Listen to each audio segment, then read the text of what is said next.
Hi everyone, I'm Anna Vagin, and I'm glad you're joining me here today for an introduction to the Conversation Paths Pack expanded version. Now, some of you who were with me for the live webinar might notice that this is a slightly different recording.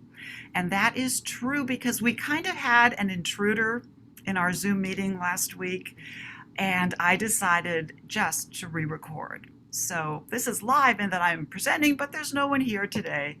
So let's get started.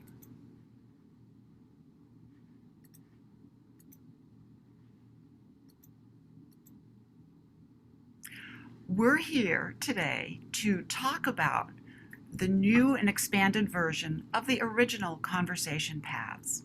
Let me tell you a little bit about myself. I'm a speech-language pathologist in private practice just north of San Francisco, and I see exclusively children and young adults with social cognitive challenges. So my practice is composed of some individual sessions and some group sessions. I have 2 books out, Movie Time Social Learning and UQ Feelings. Both of those books talk about how we can use animated videos and movies as super engaging social learning material. A year ago, maybe a year and a little bit ago, when we first went into shelter in place, I came out with the conversation paths as a way to help clinicians work on conversation skills in a semi-structured format. And what I did over the past year was to really expand it. We'll talk today about how complicated conversation is and how it's very important, and it gives us a lot of material to work on. We'll start with just a general introduction to CPPEV and then focus in on the paths. But that isn't all that is in the new program. There's a lot of practice activities, so we'll spend some time looking at that. And then we'll finish up by looking at rubrics and talking about assessment and goal writing, which is super important, but also something that we don't necessarily think of when we're working on conversation. How can we write goals specific to conversation? So we'll talk a little bit about that. And even though it says Q&A here, because I'm not doing this with a live audience, there probably won't be any questions, but I encourage you, if you have any questions, just drop me an email. Let's get started. Conversation is at the basis of the relationships that we have. So it's a very important communicative skill. We learn about people, we learn academics, but we also develop relationships and friendships via conversation. And that's why it's so important. We know that individuals with better conversation skills will be less isolated as young adults. And we know how important that is to a sense of well-being, a sense of self, and life fulfillment and happiness. Conversation is so complicated because it's made up of so many different components. When we start talking about conversation, we'll kind of circle back to this, that there's so much to evaluate and to look at. There's a lot of social concepts that are involved in conversation, and cognitive and theory of mind issues.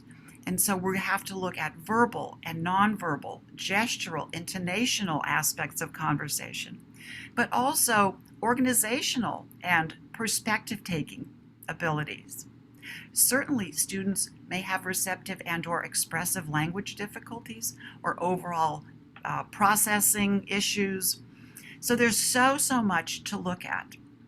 And what we are trying to do here is to organize it a little bit for our students and how we think about conversation and present them with clear instructions, clear and visually supported information about what will be expected of them. So the Conversation Paths Pack expanded version can be used either with individuals or in groups, and it also can be used in face-to-face therapy or telepractice. Generally, I suggest that it be used with students in 3rd grade and up, of course, depending on their abilities and needs. A little bit of reading is required because this is not yet a visually based, picture-based program, although we're working on that. And as I said, for students who have social cognitive challenges, developmental language disorder, language difficulties, or just need a little bit of extra practice with conversation. Over the past year, I've received a lot of emails from all over the world from people using the conversation paths, and it was so surprising to me to hear that although my initial audience was students, the conversation paths are being used with aphasic patients, with patients who have closed head injury, traumatic brain injury, also fluency, gender-affirming voice therapy, accent modification. And so I've been really surprised at the broader application of these paths. So in our time together, we're going to look just at some pieces of the program. And when and if you purchase it, you'll see these 7 different icons that will be delivered to you because this is a digital product. And so you can see all 7 here. We will only today be focusing on 3 of them: the conversation paths, the practice activities, and the rubrics, although we will touch on the assessment and goals and progress a little bit. But the others we really won't be able to talk about. I'll summarize them a little bit at the end. As a reminder, there are also 13 tutorial videos available on my website, socialtime.org, that have a lot of the nuts and bolts of figuring out how to use this program. Especially if you're not familiar with PowerPoint and for using the rubrics Excel, I think you'll find those very useful. We decided not to include those in the downloadable file because that made the file really big. And so those are all on the website and they're available for anyone to watch. So it all started with the paths. What I wanted to do was to look at 8 conversation frames. And they're listed here. You might notice that the hi and bye, the bookends of conversation, are listed at the end. And the conversation paths really focus on what's between the hi and bye. Where's the real meat of the conversation? Because for so many students with whom I work, those are the challenging pieces. And so I wanted to focus a little bit more on those. So the 4 starters is just a name for starting a conversation with a good chunk of information, but not too much. So it tells kind of the who, did what, where, and when. It gives a little bit of conversational bait. Questions clearly are important in conversation, but they need to be relevant and express curiosity. So some of our students have not had a lot of practice asking questions, and we want to give them a format in which they can become more comfortable with this aspect of conversation. Certainly, if you ask questions, you got to have answers, and those are pretty self-explanatory. Pop-ins are a student-friendly term I use for interjections, and I really believe that interjections have not gotten all of the credit they deserve because they are very important in conversation. Interjections like, wow, nice, oh no, are very quick, that's why they're called pop-ins, information that tells the other person that I understand how you are feeling. So if I say, I had broccoli last night for dinner, you could say, great, because you can figure out that I must like broccoli. But if I say, I had broccoli last night for dinner, my intonation, my facial expression is telling you that I don't really like broccoli, so you might say, oh, no. What I find is often students with social cognitive challenges struggle with that understanding and differentiating of perspective. So let's go back to my broccoli example. If I say, I had broccoli last night for dinner, but if the student doesn't like broccoli, they might say, ooh.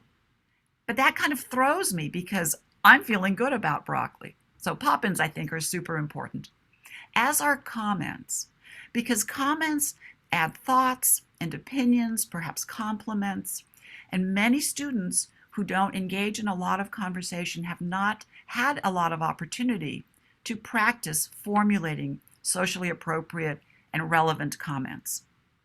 Bridges are, again, changing the subject. How do you change the subject from something that you may not want to talk about or for something that you feel you've talked through that subject to something different. You have to make a bridge rather than an abrupt shift. Let's take a moment and look at some paths. So this is what a path looks like. Let's break it down. So here at the top, there is a place to insert student names. Now, when you get a path, and we'll look at one in just a minute, it will say speaker 1, speaker 2, etc. I'll show you, and there's a video showing how to substitute the names for your groups.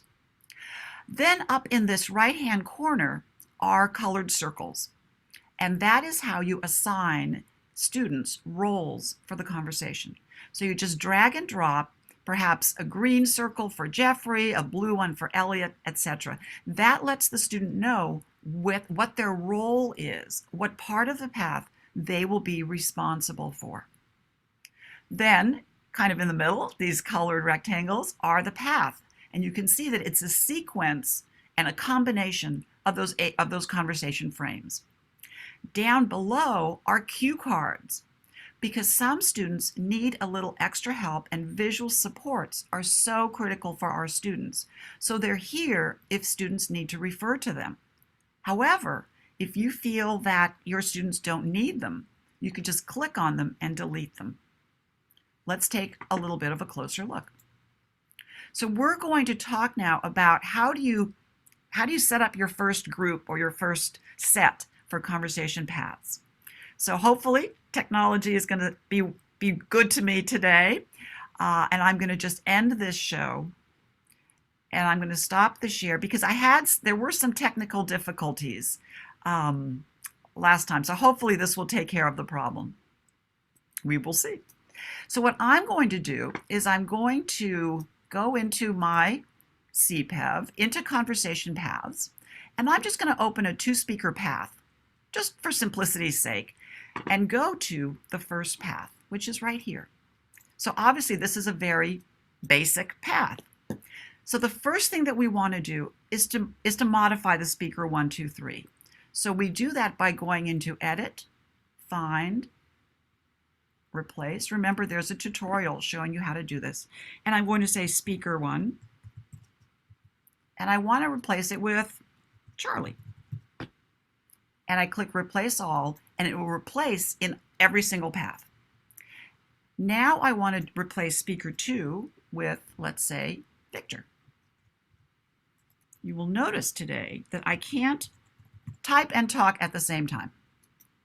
Now let's say that it's only Charlie and Victor in this group. Then I'm going to replace speaker 3 with nothing, and that just deletes it. And the same thing for speaker 4. So now if we scroll down, you can see that in subsequent paths, it's just Charlie and Victor. The next thing that you want to do is to save Charlie and Victor's conversation paths. Remember that up here, CPPEV version 2 speaker paths, that's kind of your template. So you don't want to get rid of that by renaming it. And so what we're going to do is we're going to go to File and Save As. And I tend to save paths by names or by dates and times that I see students. So I'm just going to say Charlie Victor, and I'm just going to save it to my desktop. There it is. So now we would be ready to do a path. And again, let's say that Charlie and Victor are going to start with this one. I would just drag and drop the circles to show their names. And often I like to add a text box with the date. And again, I can save this, and we're on our way. So I'm going to step out of Charlie and Victor's conversation paths. We'll come back to it in a little bit. I'm going to shut this down. And we're going to go back to our slideshow. Hopefully, everything is working well in the recording cloud.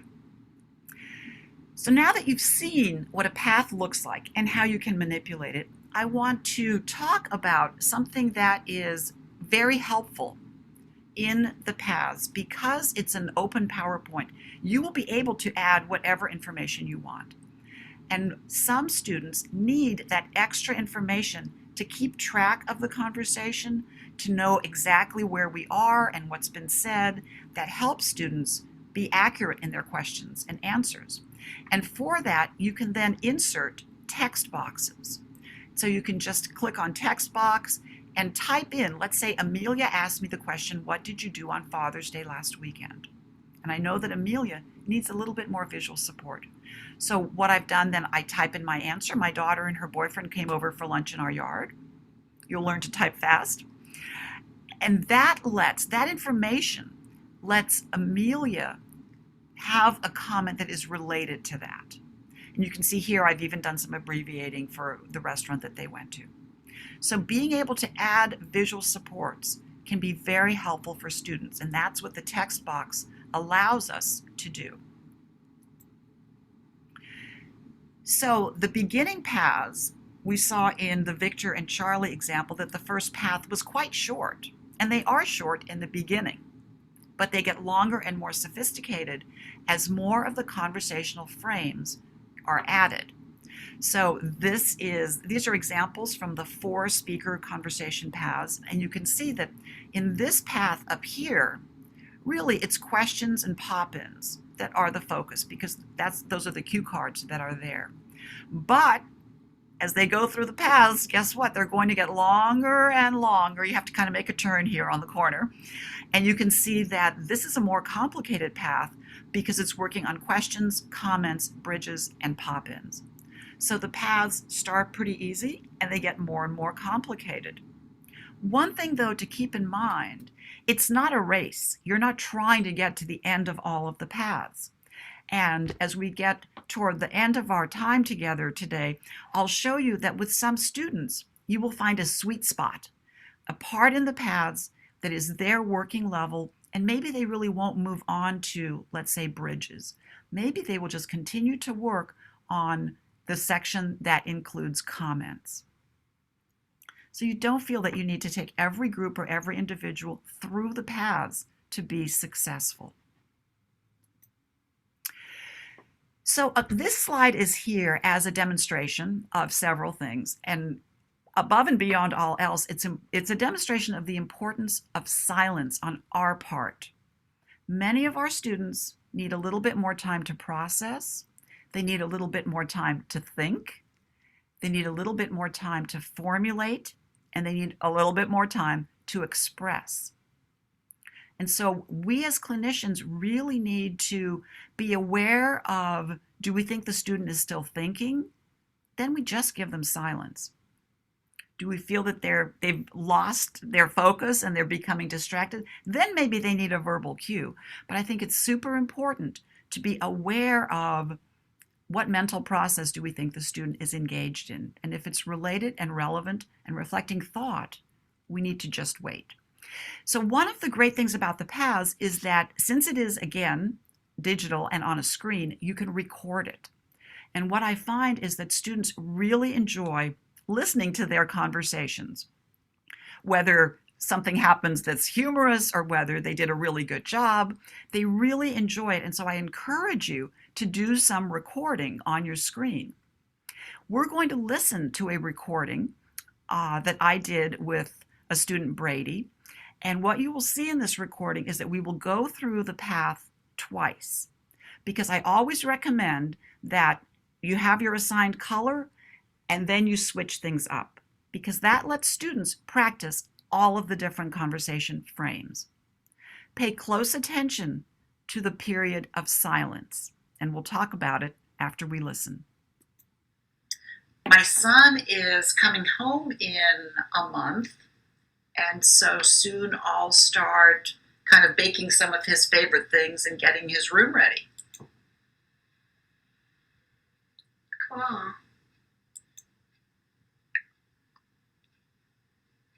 Has your brother gone away to any other camps this summer?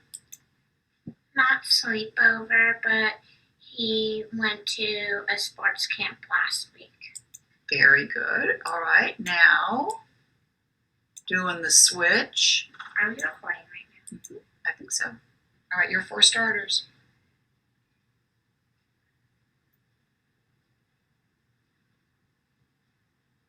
My brother, his camp, he's going with a few friends. Nice. Is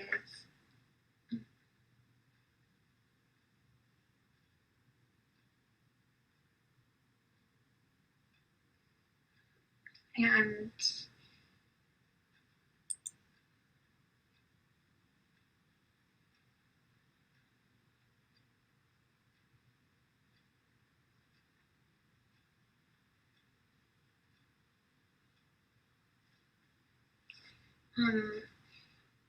did your son go to any sleepover camps when he was little? He sure did. He went to a lot of sleepover camps. So I feel very lucky to have made that recording for a number of reasons. Let's talk about it. Clearly, when Brady has the blue part of the path, it's more difficult for her. It takes her a little bit more time to generate that for starters. But the real focus of our attention can be on how long it took her to formulate a question. It actually took her 33 seconds. And because the recording has time markers on it, you can time it, which again is super important for our data keeping, because that's how we can measure progress, is by being able to have recordings and compare over time if formulation is one of our goals. The other thing I want to point out is that the question that Brady came up with after all of that time was an excellent question. It reflected her remembering what she knew about me. It reflected her perspective taking. It allowed her to stop and think and remember that I have a son. But she also realized that he is now a young adult and therefore wouldn't be going to camps anymore. So she put it in the past tense. It's a fabulous question. It reflects a lot of her social knowledge. The other aspect of this was that when I played this recording for Brady, we were able to talk about it. And she agreed that she wanted to work on asking questions more quickly. It's very important as our students get older to get that buy-in from them, to have them agree, yes, I want to work on this, because that's when we'll have their engagement and their motivation to work on something. So again, using the paths to measure progress certainly allows us to have some more data that's important for showing at meetings, to show to parents, and to guide our future goals and objectives.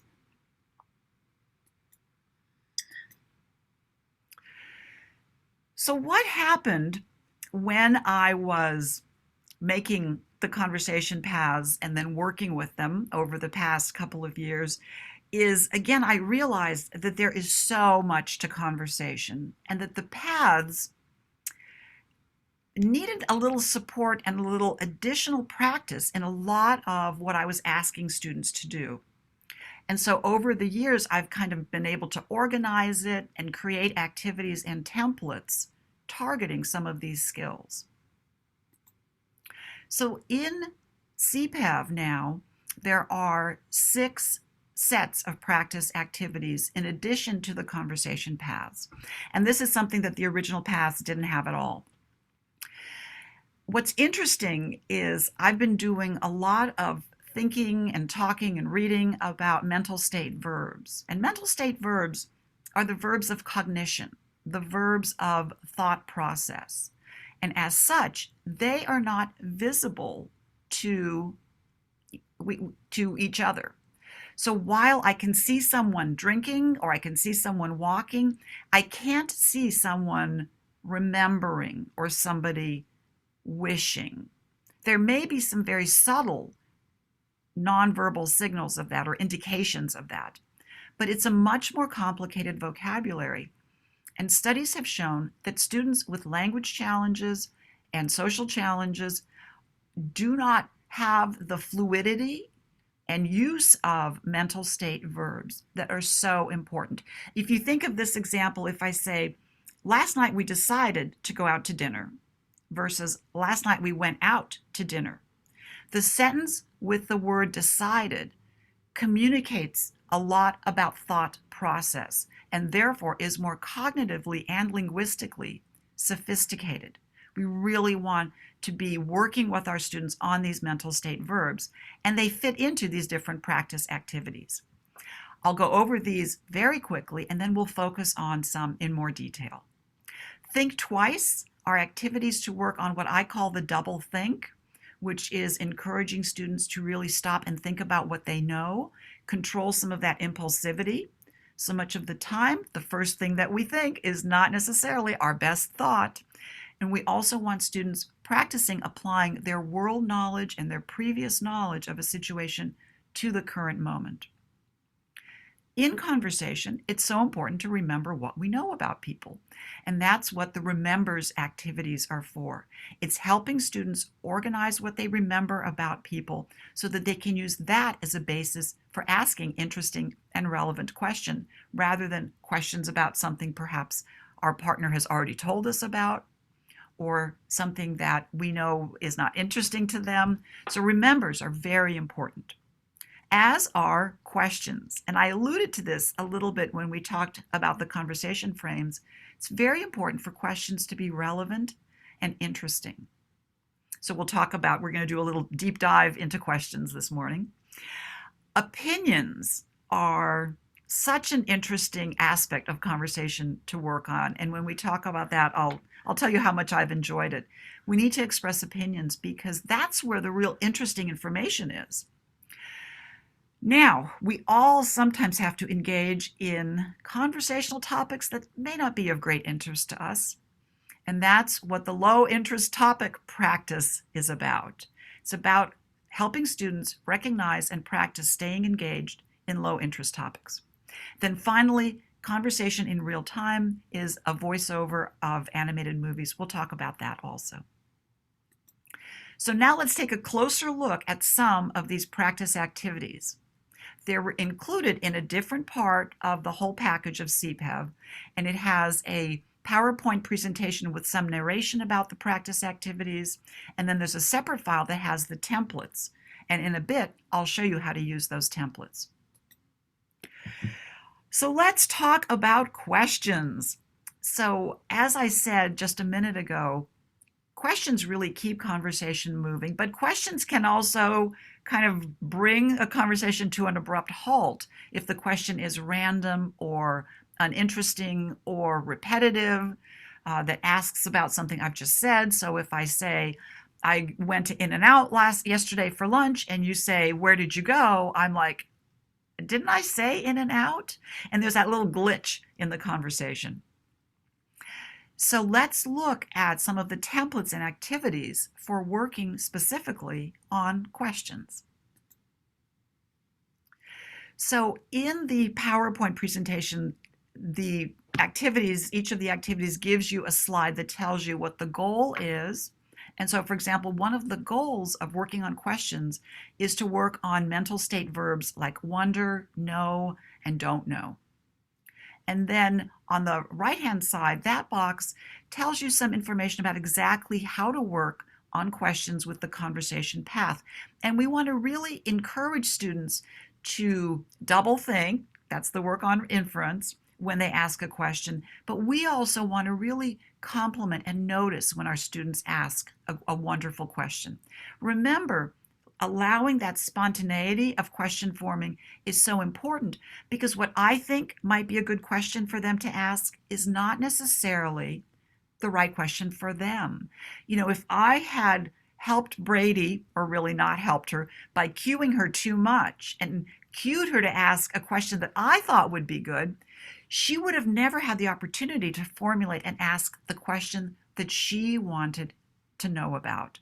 So that use of silence and that noticing and recognizing when our students ask a terrific question is really important.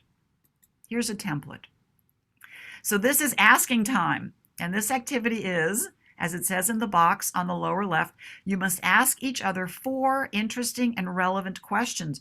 Do not ask a question that has already been answered, so pay attention. When I started using this template, I found that students loved the structure of it. They understood They each had to get 4 little plus signs, and they understood that they had to ask each student, and it was very clear to them what was needed.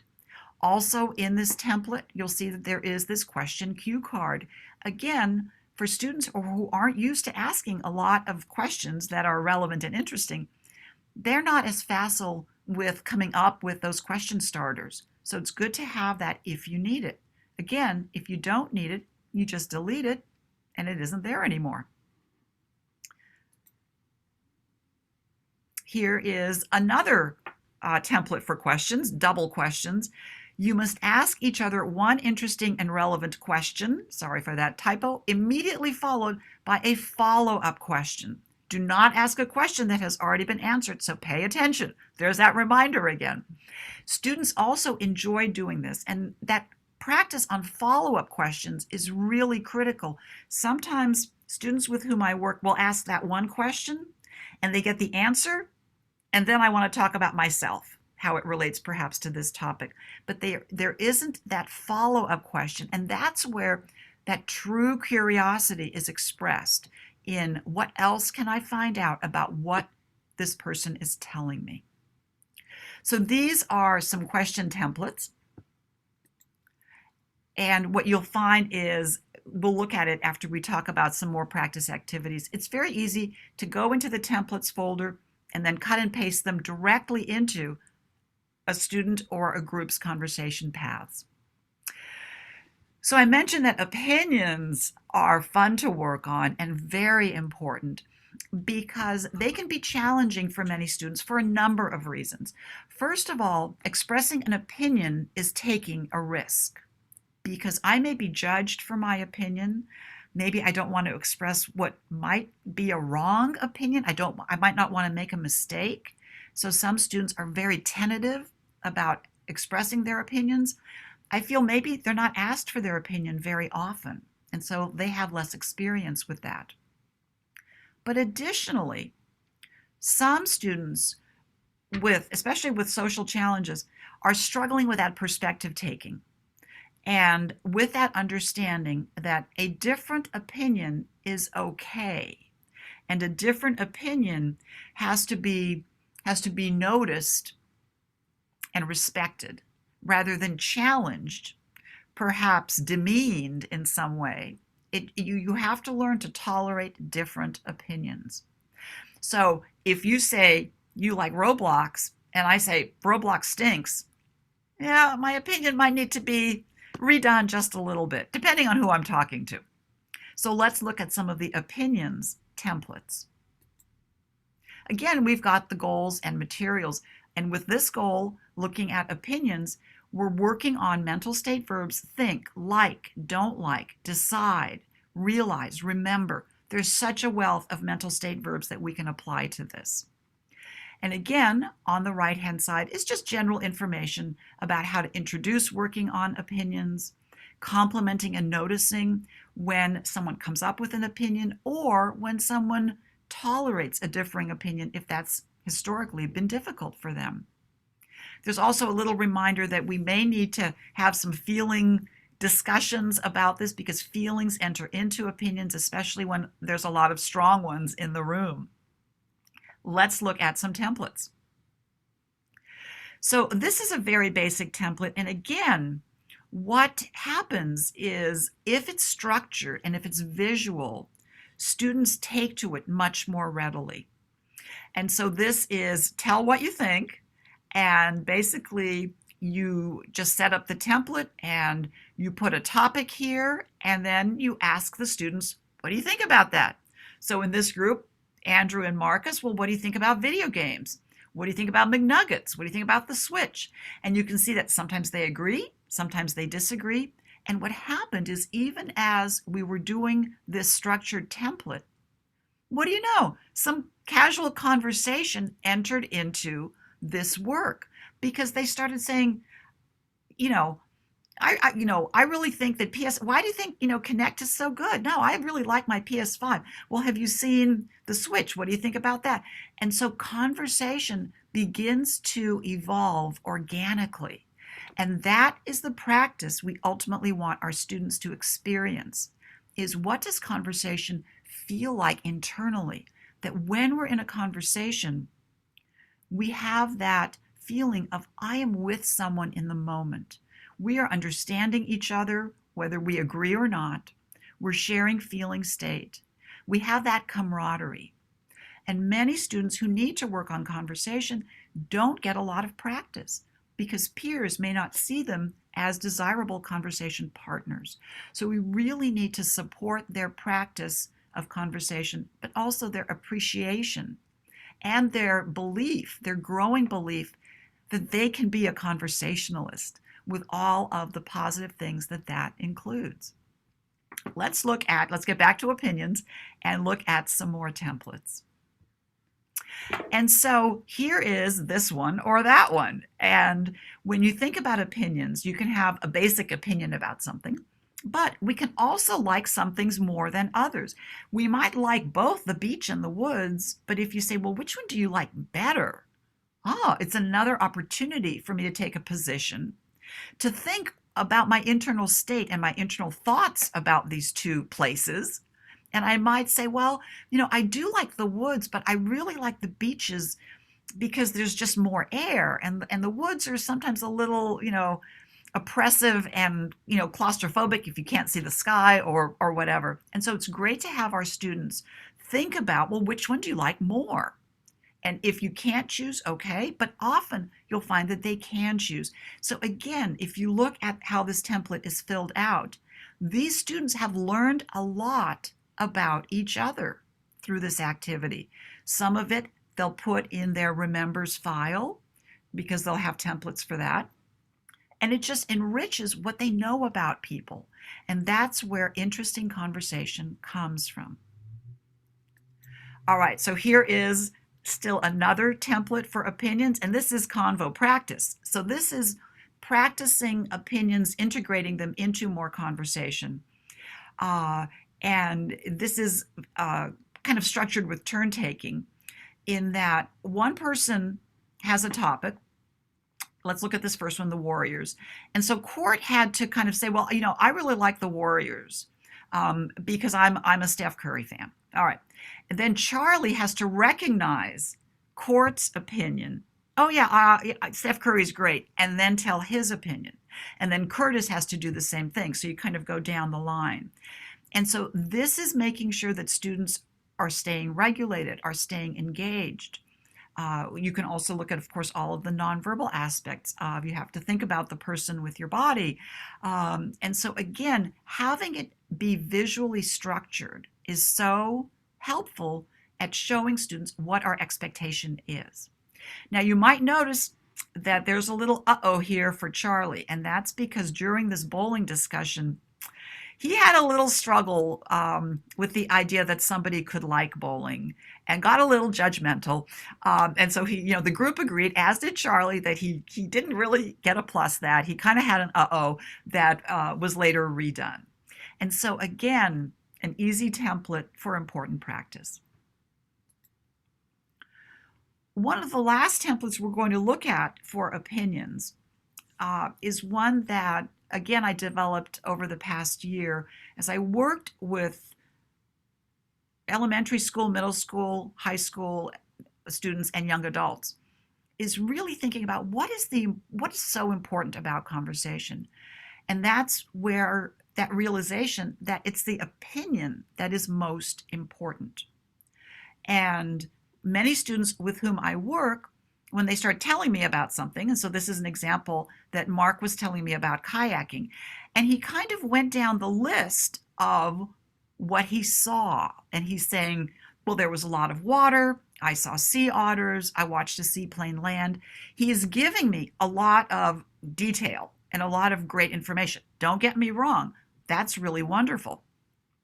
But we always want to think what could be a little bit more interesting. And it's his opinion. It's what do you think about everything that you saw there? So then helping him move from, again, mental state I know to I think. There was lots of water. Well, yeah, kayaking, there's usually water. The water was pretty. I saw sea otters. They were cute. All right, now we're getting into kind of a conversation that's based in emotions and feelings and affect. I watched a seaplane land. I think it would be fun to ride the seaplane. I think so too. Then conversation just is off and running. And so with some of our students, I find, they'll give us a conversation and we're thinking, that's really good. But I encourage you to really think, how could I challenge this student to give me something even more, even bigger, even better, even more engaging? Because it's the opinions that make it interesting to find out about people. And that's also, of course, how we build relationships and find out about others. So we've gone from opinions, and there's a lot of opinions that we can have about things. So that can be very interesting to work on. But now we really have to address those low interest topics where, the conversation turns to something a student isn't interested in, and next thing you know, they look like this student in the picture on the right. So we have to recognize that engaging in low interest topics it's an art, and some people do it better than others, but it's great to have practice in that, particularly for our students who often have kind of a narrow list of topics of interest. That recognition of, well, you have to kind of hang in with the topic sometime for a little bit until you can gracefully, make a bridge and turn it to a subject that you have, are more interested in. And so I really found when I kind of hit upon this practice activity this is really fun to work on with students. There is so much laughter that goes with this low interest topic practice. It's pretty incredible. And so let's look at some templates for doing that. So again, here's the slide that tells you you're working on mental states again of know, don't know, think, wonder, all of those good things. And you're practicing flexibility because you're being flexible by staying tuned in. So there's a lot to work on, formulating questions and comments about something maybe you don't know that much about. Really solid practice there. And again, that importance of complimenting and reinforcing, wow, you guys had a good conversation, even though half of you really didn't want to talk about golf or whatever the topic is. So let's look at a couple of templates for this. So, topic twister is one of my favorite, I think, ways to work on staying engaged in low interest topics, especially in the beginning when you kind of have to sell it a little bit. And what this was doing is someone comes up with a topic like tacos, and everyone in the group has to talk about tacos for 1 minute. And what I do is when a student makes a contribution, whether it's a comment, a question, a pop-in, doesn't matter, they're just staying engaged, I put a little plus there, and you'll find it's very easy to do that. And that kind of lets them keep track of, okay, so were you engaged in that one or not so much? It gives again, it's data that we can gather. And so you can see that Andy really didn't have anything to say about tacos, but David had quite a bit to say. So the other thing that you want to look for when you kind of do a review after a minute is, did one person take up the whole minute talking about the topic? So it's really a lot of fun to do this. And, I've had groups where someone wants to talk about golf and everybody rolls their eyes because they know this is all the student talks about, but it's like, that's his topic, 1 minute, go for it. So then they're forced to talk about a topic that they're kind of sick of talking about. But then what I also find is I had a group and they kind of they were laughing so hard because they were trying to top each other in how bizarre a topic can you think to talk about. And so they had a wonderful 1 minute discussion about paper clips. And it's like, well, if that's what the person chooses, we're going to do paper clips for 1 minute. And next thing you know, they're saying things like, well, you can bend them and make little animals, and they're laughing. And again, they are experiencing that affect attunement, that feeling of we're all together, we're all engaged, we're having a good time. And so even though all of this that I'm telling you about the conversation paths is about work, that doesn't mean it can't be fun, especially as students get older. They've seen a lot of therapy materials, they've done a lot of therapy, They're like, I know that, I've seen that, I know that, I've seen that, I learned that when I was in third grade. Show me something new and different. And the benefit of working on conversation is that, in fact, you really do work in novelty every time, because every conversation you have is different. Every topic that you talk about is different. And that gives that flexibility and that practice in thinking on your feet, because conversation requires a certain facility with, I can do this or I can do this because you did this, so I have to do this. That flexibility is so critical. If I say something and I would really like you to ask me a question about it so I can tell you more, but you make a comment, I'm like, no, you're supposed to ask me a question. And so the paths, again, make that practice in flexibility as well as in using the conversation frames really structured and important, but also usually a good time.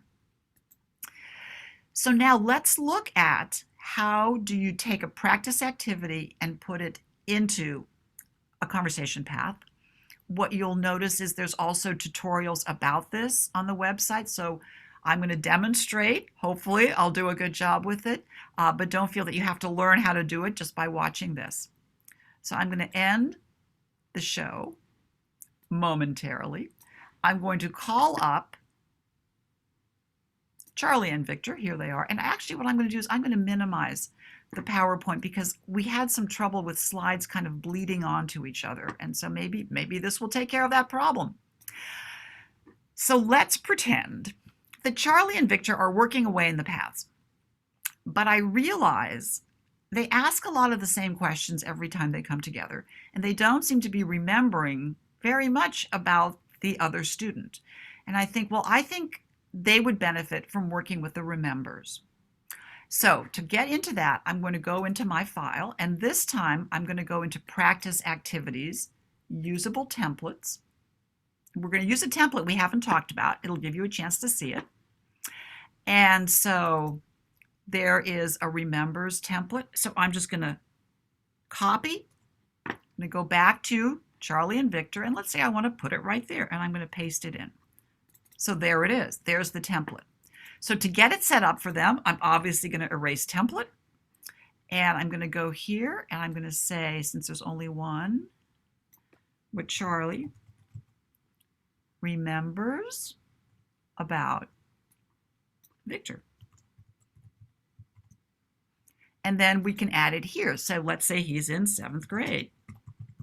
And so then this is where Charlie can keep track of what he knows about Victor. But I want Victor remembering what he knows about Charlie also, right?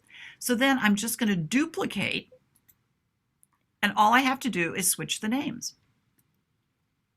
What Victor remembers about Charlie. And so now they each can have a file, a slide in their file where they keep information that they gather about each other, and they can add to it. So if they have a really great session about opinions, maybe go back to this slide and say, so what did you learn today about Charlie that you want to add to this? Then when Victor and Charlie come in for group, I can have them review these cards, these slides, before we get started. So take a look at what you remember. Now let's get some conversation going.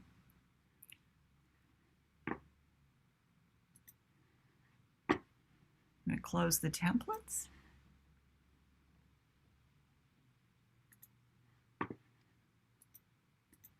All right, there we go. I want to talk for a minute about conversation in real time, which was kind of part of the original paths, but there's a lot more information about it here. So many of you may know that I work a lot with animated videos as really engaging social learning material. And most of the animated videos that I recommend, and you can go into the free resources on my website, and there's lots of kind of best of and videos to use for anger, videos to use for narrative language. Many of the videos I recommend don't have dialogue. And that's because I really want students focusing on the nonverbal aspects. And if there were dialogue, many students might just kind of focus on the dialogue. Some might memorize it instantly, and focus less on the nonverbal, which is where I want them really to be attending.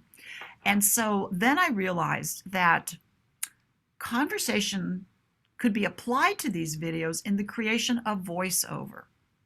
And so taking a video and having students record voiceover, taking the character roles.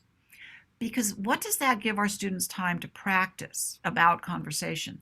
It's that flexibility of that spontaneity. I don't know what my partner is going to say, because you don't write a script. You do it spontaneous. You do it cold. And so you have to have that flexibility in going with whatever the other person says. There's also a lot of practice in emotional expression, because you want the tone of voice and the affect to match the character, but you also have to match the size of their feeling.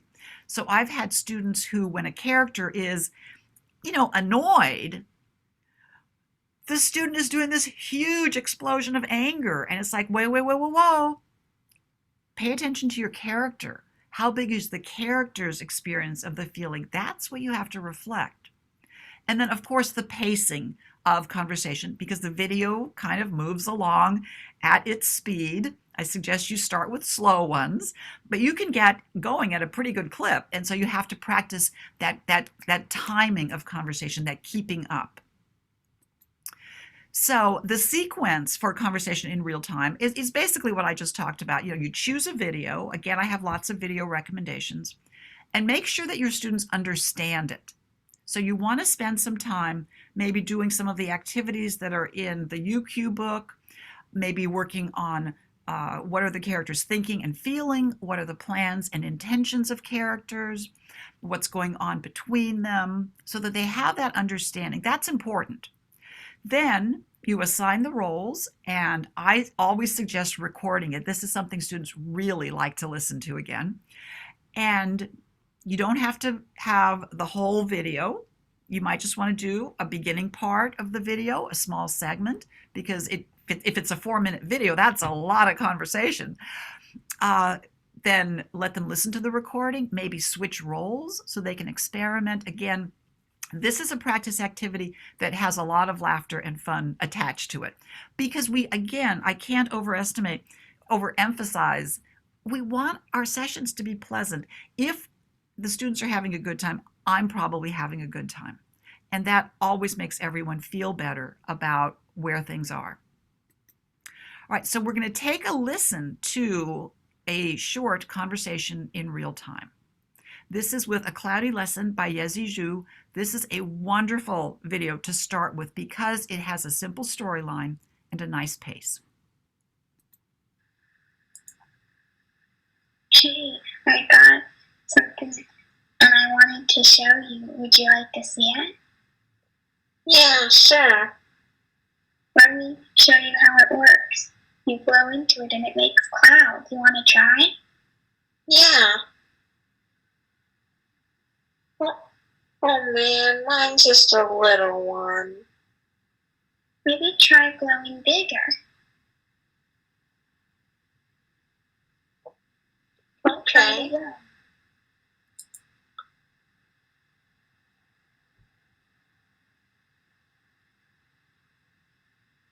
Nothing's happening. Well, I'm so sorry, Grandpa. It's okay. Here, do you want me to help you?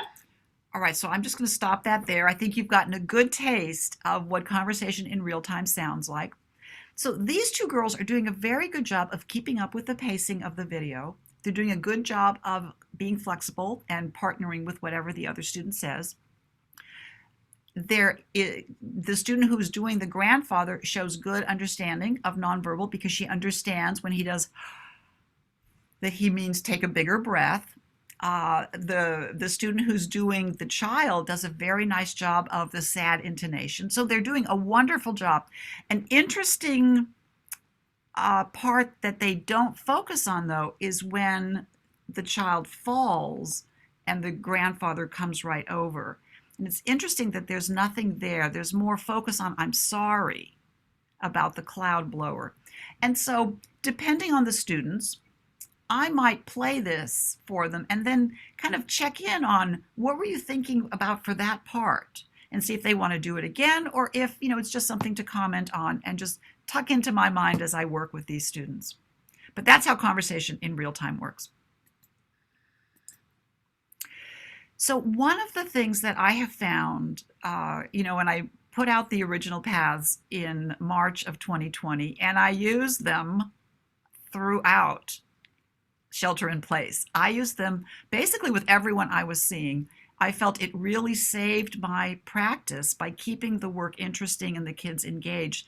As many of you know, on Zoom, it was really hard to keep some of our kiddos attending and staying away from that double screening. So one thing that I wanted to share with you is what it can look like, what a file can look like after you've been working with it for a long time with a student. And I want to show you how it can become just a repository of information. So I'm just going to give you a quick look at a student's file.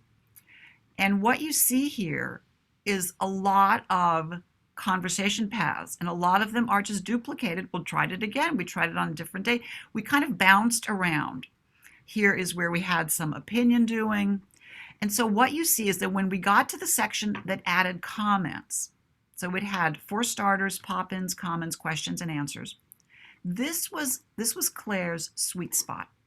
This is where we just hung out and we worked and we worked and we worked, and we did double thinks and we did remembers and we worked with photographs, and we kept working and working.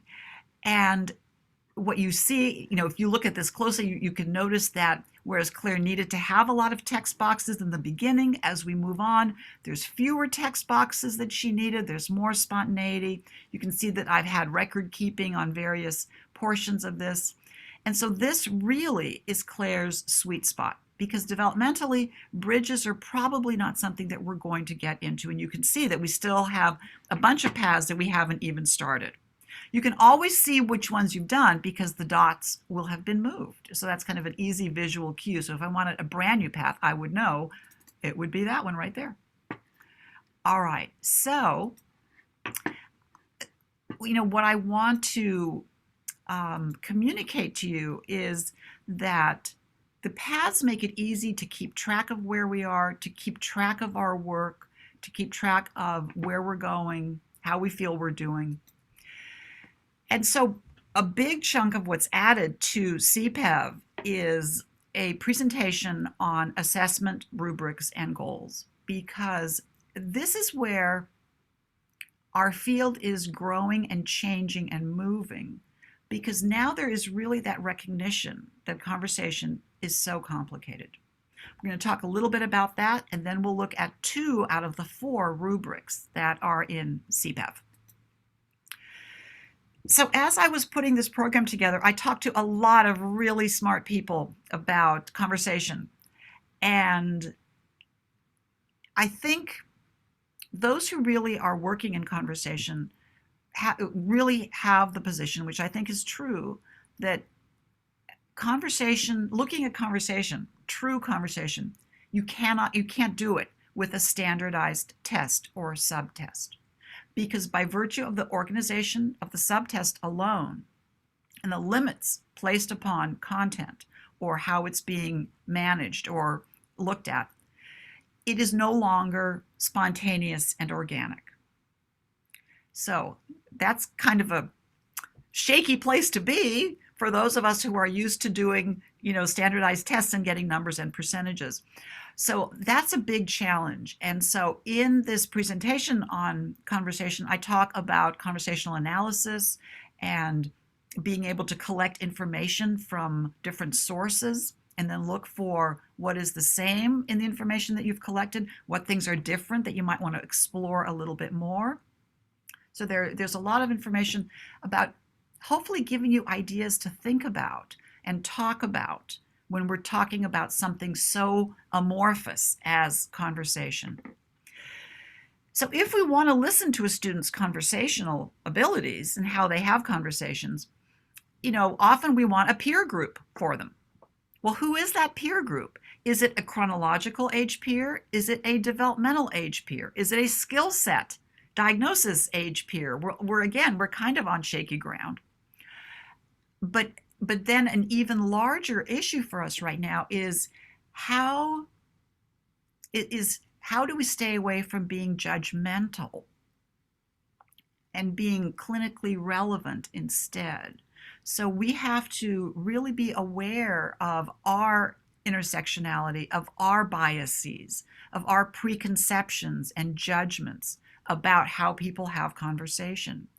We have to really remember that our role is to help someone achieve that which they want to achieve. And our judgments about whether a conversation is fulfilling for an individual or not, it's really not about what we think. It's about how that individual feels. So there is so much to think about when we talk about assessing conversation. So as I was putting this part of the program together, I started, because many of us are now moving toward writing goals based in rubrics, because 80% doesn't really work for conversation or for a lot of social contexts. You can't be flexible 80% of the time. You can't say hi 80% of the time. And so that's where rubrics come in. So let's spend a little bit of time looking a little closer at rubrics.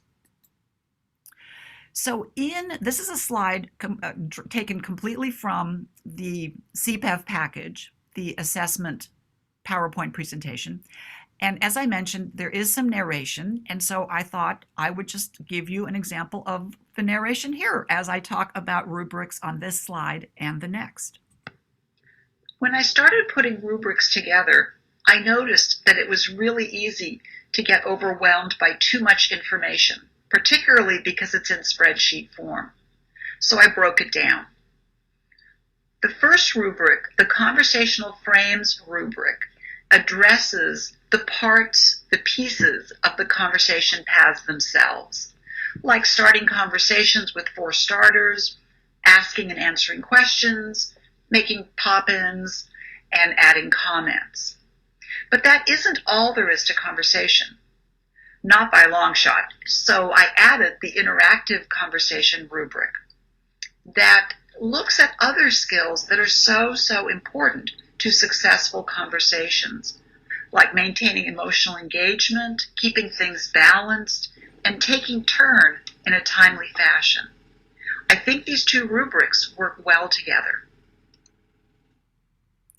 So as a reminder, there are tutorial videos about the rubrics, and they're on my website, and you can go and take a look at them.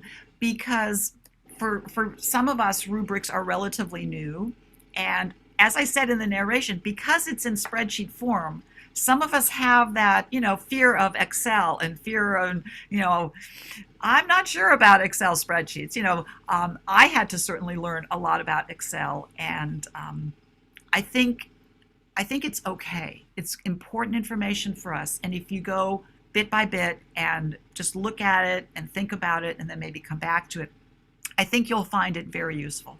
Let's take a quick listen to the other 2 rubrics, because as I mentioned, there are 4 of them. As I worked on the practice activities that accompany the Conversation Paths Pack expanded version, I realized that they were actually very rubric friendly, in part because it made it so easy then to incorporate the targets of these activities into goals. So there's a rubric for them also. Then when I sent out an email to clinicians using the original paths asking what new information they'd like, I got several emails telling me about the GAS rubric, which I hadn't heard of before. It stands for Goal Attainment Scaling. And I have to tell you, I love this form of rubric because it challenges us as clinicians not to just make an expected goal, but to think and to project into the future, to imagine what would it look like if the student exceeded the goal or far exceeded the goal. I also like it because it encourages us to engage in collaborative goal setting with the individual, the student, with their families, to truly consider what final outcome they envision. What do they want? Because ultimately, especially as our students get older, that's what's really most important. So let's take a closer look at one of the rubrics. Brace yourselves, it's an Excel spreadsheet. So as a reminder and refresher, a rubric has some basic components. And let's start here on the left. So there's a target and concept, and this is just a screenshot of part of the interactive conversation rubric. And so there's a concept, there's concepts here: maintains attention, maintains emotional engagement, balances conversation. What you don't see, because I couldn't fit it all, but you'll see in a minute, is that at the bottom then there are definitions for all of these concepts, because that's what's so important. Everyone needs to agree on what we're talking about and what we're measuring. So then in the next portion, there's room for you to put progress. And here it's just set up to be quarterly during a school year. You can always change it to whatever you want. And then over here is the rubric itself, which is a 1 to 4 scale of performance. 1 being at a level that needs more support, and then the highest level that you think could be achieved. And often that's performs at a level consistent with peer group, which again is really important.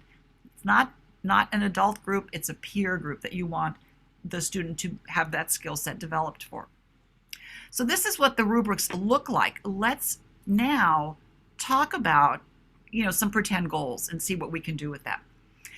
So again, these are slides directly taken from the assessment goals and rubric presentation, and there's dictation on most of them. So this slide just summarizes, let's pull together some information about this 5th grader, diagnosis of ADHD and social pragmatic disorder. So what you see here is sample information gathered from multiple sources. So the clinician, me, would be over here on the far right, but I'm also including information from teachers, from parents, and Joseph himself. So this kind of puts together, what are my and other people's takeaways, about where Joseph is, so that then we can look at specifically writing a goal. So, of course, the goals we write need to be based and reflective of the definitions in the Common Core State Standards. And let's look at one that we use a lot. It's very useful for us because it's talking about engaging in collaborative discussions with diverse partners. And so we can fit a lot under that beautiful umbrella of collaborative discussions. So what we have written here for Joseph is a goal based in the interactive conversation rubric. When the baseline, when engaged in a classroom discussion with one other student, Joseph monopolizes the conversation, often interrupting and talking over his partner. All right, and what is our goal? By May 2020, Joseph will participate in 3-minute conversations during his speech therapy group with 2 to 3 peers, maintaining balance during the conversation with a rating of 3 on the attached rubric as measured over 3 consecutive sessions. It is true, I think, when we're talking about rubrics, the goal gets a little bit longer because you have to say so much. But let's see how that would look then in the spreadsheet on the rubric. All right, so you're familiar with this because you saw this part before. So again, balances conversation is from the interactive conversation frames. Here is the definition of it, which you didn't see before. So here is an explanation of what we're talking about here. Here are Joseph's scores across the year. Here's the rubric used. And here, on the far right of every rubric is a place for you to insert your goals. And so you can see that that goal is here. He partially met his goal. And then if you want to get fancy, you can even make a snazzy little graph of Joseph's progress. This was very hard. This was probably the hardest part of learning to work with Excel for me. And so the tutorial is actually made by my assistant, Emily, who does a wonderful job of talking and typing at the same time, not my strength. And so she's there to talk you through that. And so this is a way to really be able to present progress in a clear way. Let's look at some more goals for Joseph, because clearly, one goal might not be enough. So let's say that we have another baseline. Joseph withdraws from class discussions that aren't interesting to him. He often distracts others and rarely responds to teacher cues to join the discussion. I bet you can tell what practice activity we're going to use here. This is the low interest topic engagement goal. So we've got by May 2020, Joseph will participate in 2-minute low interest topic discussions in his speech therapy group, maintaining attention and engagement with a rating of 3 on the attached rubric as measured over 3 consecutive sessions. Now we have another goal.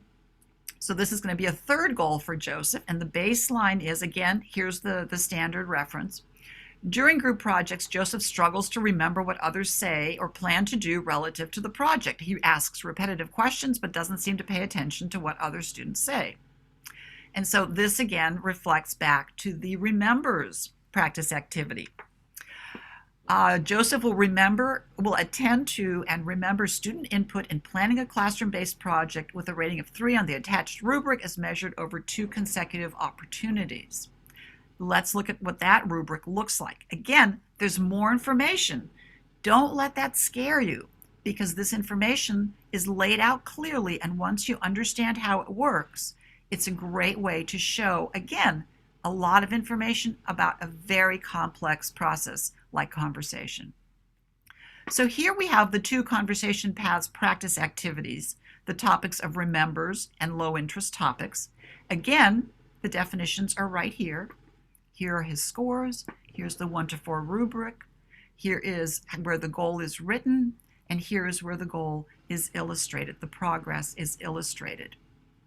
So it's kind of a complete package of information. So we've kind of come to the end of this general overview, and I know we're ending a little bit early, I think in part because the live component of this isn't in this one, and so there isn't that opportunity for discussion.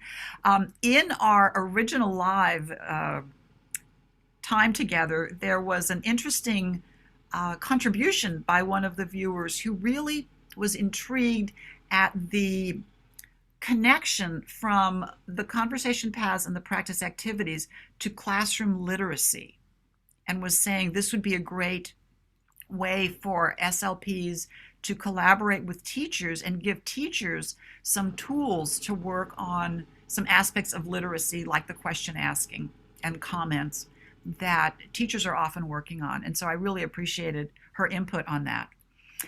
So I'm going to quickly just talk about what we didn't have a chance to talk about yet. Also included in CPEV is a quick start, because clearly this program had a lot of information, and I wanted to make it easy to just get started with it slowly. You don't have to use everything from the get-go. You can just start with the paths if that's what you're familiar with, if that's where you want to begin, and then over time look at some of these other things. So the quick start kind of has a narration. It takes you through the program a little bit more than this did today. Then, of course, the conversation paths we talked about and the practice activities. In the practice activities, there is a PowerPoint presentation and then a separate file with the usable templates. We talked a little bit about the assessment goals and progress, but we haven't covered everything in that. We talked about all the rubrics, but there are some tutorials about that also.